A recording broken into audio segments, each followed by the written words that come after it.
friends, welcome back to my YouTube channel. আজিৰ ভিডিঅ'টোৰ যোগেদি আপোনালোকক কেইটামান জব সম্বন্ধে কেইটামান তথ্য আপোনালোকক দিয়া হ'ব। হয়তো শিক্ষা বিভাগৰ আজি আপোনালোকে হয়তো জানে যে আমাৰ 2022 চনত টেট পৰীক্ষা অনুষ্ঠিত হ'বনে নাই এই সম্পৰ্কে আমি আগতে ভিডিঅ' বনাইছিলোঁ যে এইটো হাইকোৰ্টৰ ৰায় আছে আৰু হাইকোৰ্টৰ ৰায় অনুসৰি প্ৰত্যেক বছৰে অসমত অসম টেট পাতিব লাগিব। গতিকে সেইটো ফালৰ পৰা আজি শিক্ষামন্ত্ৰী আকৌ পুনৰবাৰ ঘোষণা কৰিছে যে এইবাৰ আমাৰ অসম টেট হোৱাটো নিশ্চিত কথা।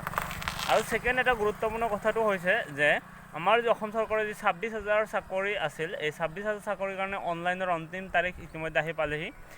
এইটো মাহৰ শেষ, গতিকে 30 তাৰিখ, এইটো মাহৰ 30 তাৰিখ। গতিকে আপোনালোকে যদি অনলাইন হয়তো বহুতে হয়তো কৰা নাই মেবি আৰু বহুতে হয়তো কৰিছে, যদি আপোনালোকে কৰা নাই তেতিয়াহ'লে অনলাইনটো আজিৰ দিনৰ ভিতৰতে আপোনালোকে কমপ্লিট কৰক আৰু তেতিয়াহে আপোনালোকে ভালদৰে আৰু আপোনালোকৰ টেট হওক বা 26,000 চাকৰি হওক এইবোৰ ক্ষেত্ৰত যদি প্ৰিপাৰেশ্যনটো ভালকৈ যদি আগবঢ়ায় নিশ্চিতভাৱে আপোনালোকৰ কোনোবা এটাত নহয় আপোনাৰ নিশ্চিত এটা ভাল ফলাফল লাভ কৰিব।